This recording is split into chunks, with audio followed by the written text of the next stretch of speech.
Welcome to Famous People, English Stories. Ready to level up your English? Here we learn through stories slow, clear, and fun. Listen, relax, and enjoy the journey. Introduction: Why real business English matters more than textbook English. When most people think of business English, they picture perfectly polished phrases from textbooks. How do you do? Or may I kindly request? But here's the truth. In real American workplaces, people rarely talk like that. Instead, they use a mix of polite professionalism, casual friendliness, and sometimes even expressions that don't appear in any grammar book. If you want to thrive in meetings, interviews, emails, and hallway chats, you need to understand not just the words, but the tone, culture, and rhythm of American business language.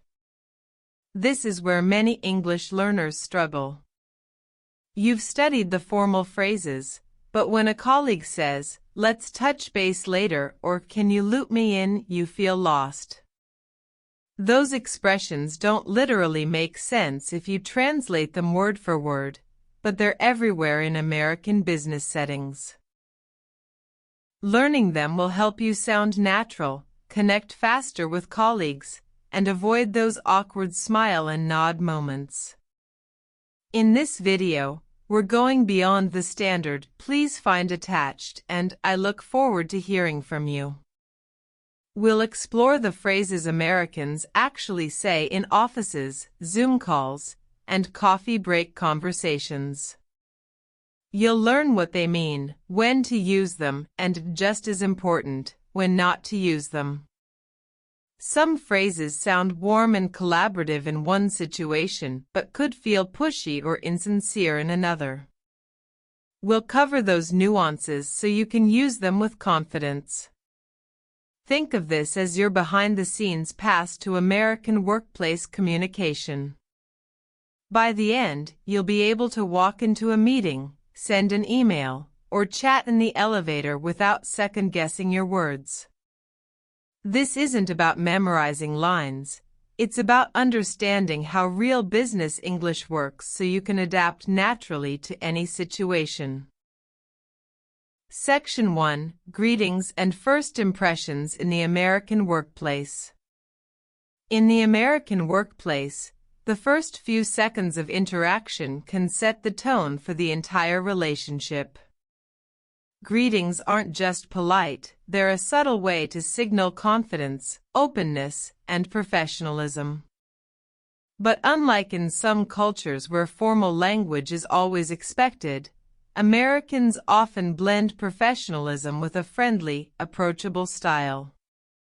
Instead of overly stiff greetings like, "Good morning, sir," "How do you do?" you're more likely to hear, "Morning.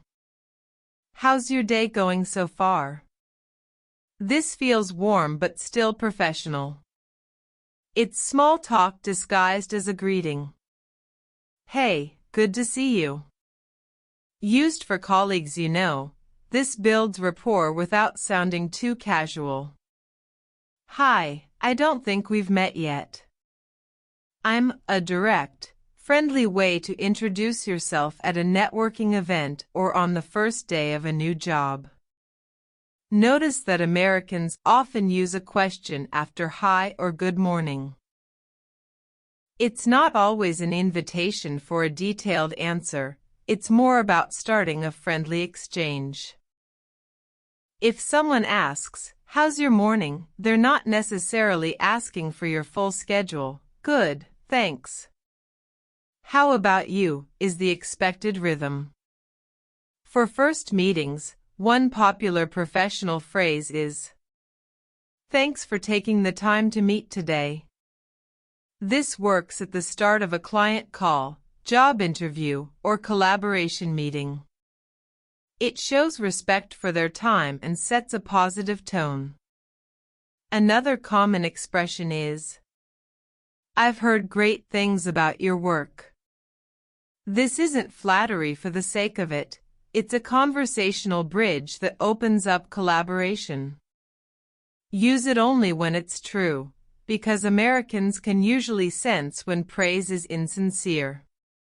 Pay attention to body language, too. Americans often smile when greeting, and handshakes, in person, are firm but brief, about 2 to 3 seconds. On video calls, a simple smile and clear eye contact through the camera lens replace the handshake. The key takeaway: greetings in the U.S. workplace aren't rigid scripts. They're an opportunity to build connection. Aim for a balance of professionalism and warmth, and remember that your tone and body language matter as much as the words themselves. Section 2. Professional small talk and networking phrases. Small talk in the American workplace isn't just filler. It's a social skill that builds trust and strengthens professional relationships. While in some cultures small talk is optional, in the U.S. it's often expected, especially before diving into business matters.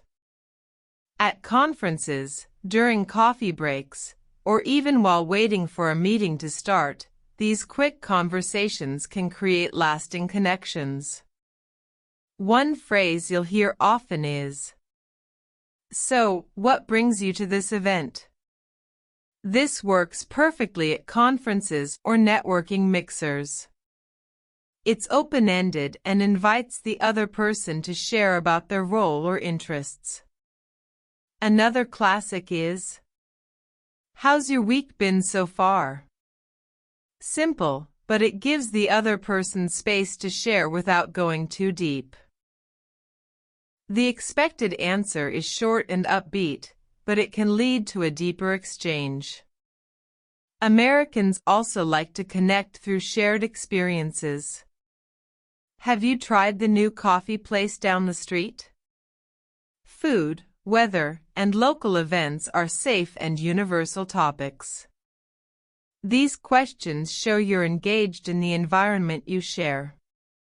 In more professional networking settings, you might hear, "I'd love to learn more about what you do." This is more specific than "What do you do?" and sounds more interested and less mechanical. It opens the door for the other person to talk about their work without feeling interrogated. Another essential phrase for events. "It's been great chatting, can I get your card?" In the U.S., exchanging business cards or connecting on LinkedIn right away is common. It shows you value the connection. One cultural note: Americans often keep small talk light and positive. Politics, religion, and deeply personal issues are usually avoided in first-time business conversations. Instead, focus on topics that make both people feel comfortable and engaged. The art of small talk isn't about being the most interesting person in the room. It's about making the other person feel interesting. Active listening, follow-up questions, and genuine curiosity make these phrases more than just words. They become tools for building professional trust. Section 3. Phrases for meetings, discussions, and presentations. Meetings in American workplaces often strike a balance between efficiency and collaboration. People want to get things done, but they also expect participation and clear communication. If you're too quiet, you may seem disengaged. If you dominate the conversation, you might appear pushy. The right phrases help you contribute effectively while keeping a professional, cooperative tone. To start a meeting, a common phrase is, "Let's get started. Thanks, everyone, for joining." It's simple and signals that it's time to focus. If you're leading the meeting, it sets the tone from the beginning. When introducing a topic, you might hear, "I'd like to bring up." This is a polite way to shift attention to your point without interrupting abruptly. Before we move on, Can we circle back to? Circle back is a very American business term meaning to return to a previous topic. For contributing ideas, professionals often say. One approach we could consider is, notice the soft language. Phrases like, we could consider make suggestions sound collaborative instead of demanding. From my perspective, a respectful way to present your opinion without dismissing others. If you need clarification, use. Just to make sure I'm on the same page, this means you want to confirm understanding. It's a subtle way of saying, I might be confused, without sounding unsure of yourself. In presentations, you'll hear.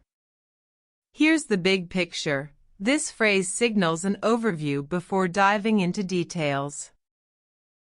That's a great question. Here's how we're addressing it. A polished way to handle audience questions without sounding defensive. When wrapping up, many Americans say, let's summarize our next steps. It's a clear way to ensure everyone leaves the meeting knowing what to do. In U.S. business culture, being concise is valued. Long speeches without a point can lose people's attention quickly. These phrases help you stay clear, structured, and professional, while still keeping a friendly and collaborative tone. Section 4. Phrases for negotiations and problem solving.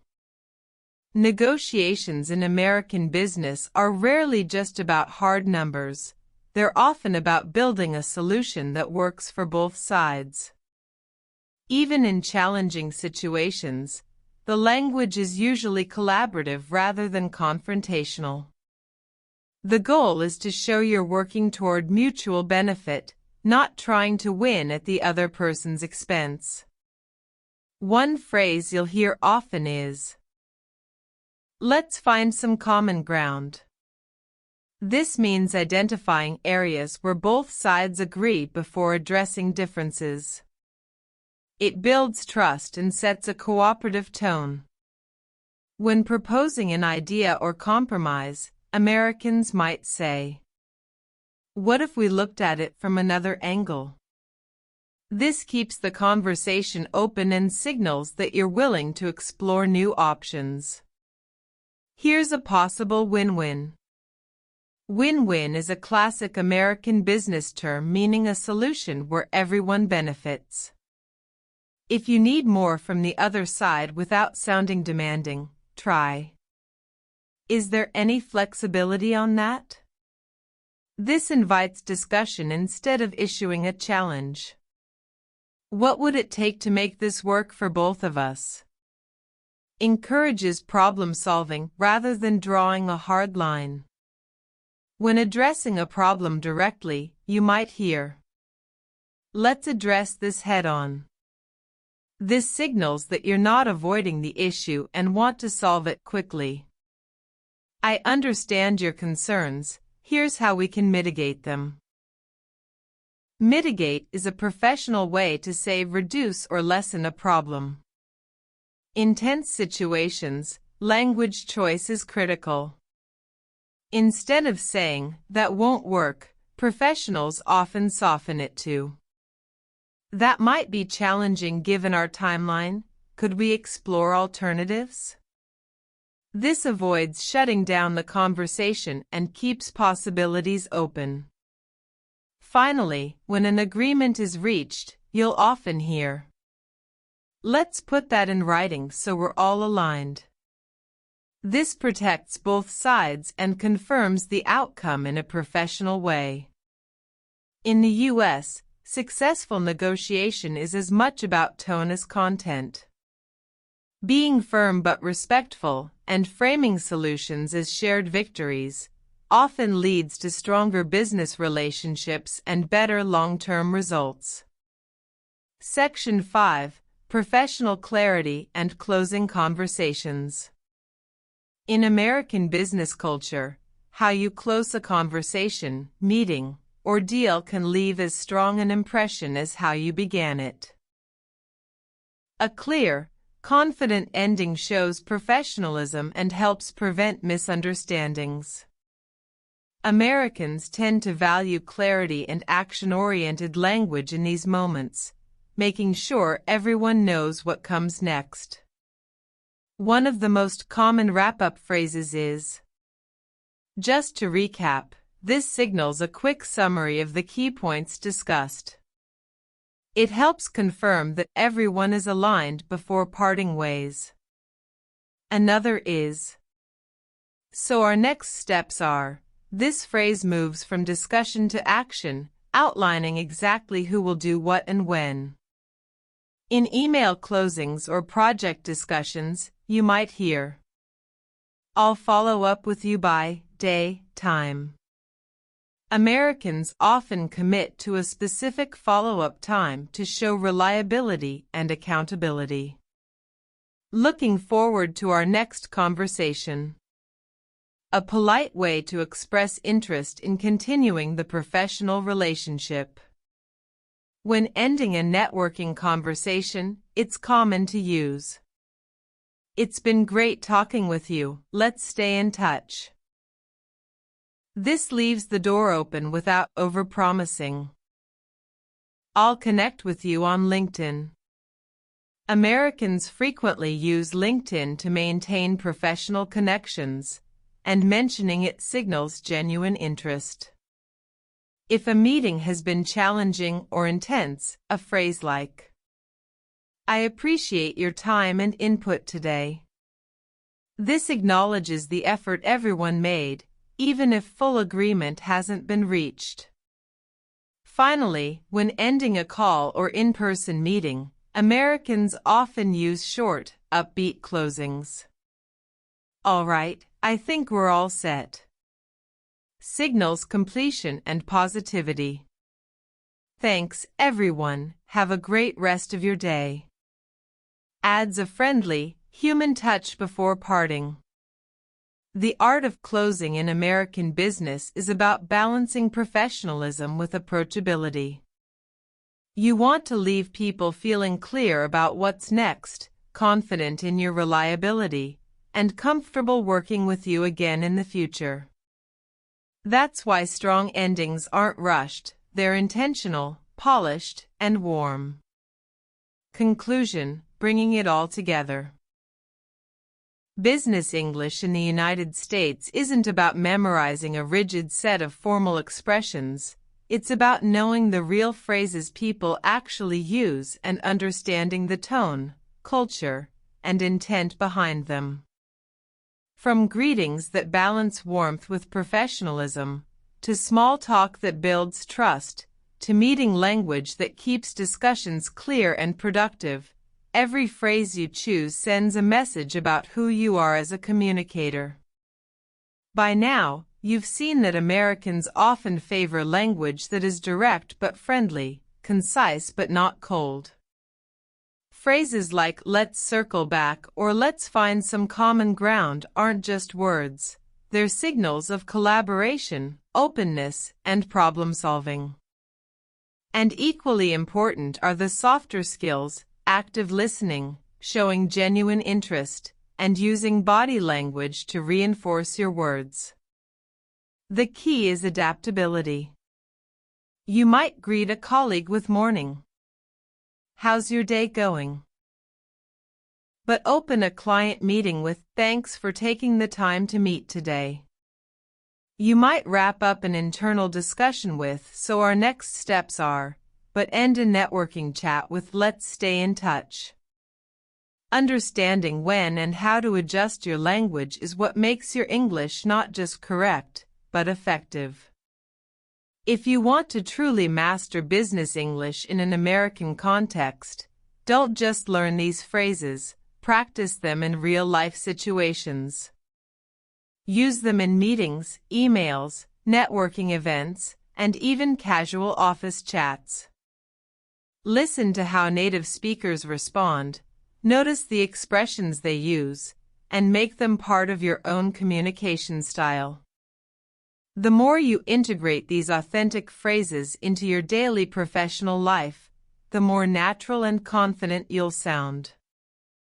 That confidence will open doors, not just to better communication, but to stronger relationships, bigger opportunities, and a smoother path to achieving your career goals. So take what you've learned today and start using it right away. Every conversation is a chance to make an impression. Make yours count. If you found these real business English phrases helpful, make sure you subscribe so you don't miss future lessons that give you insider language skills for real-world success. Share this video with a friend or colleague who's also learning English. You'll be helping them sound more confident and professional, too. And in the comments, tell me which phrase you're going to use in your next meeting or email. Your feedback shapes the lessons we create next, so don't be shy, jump into the conversation.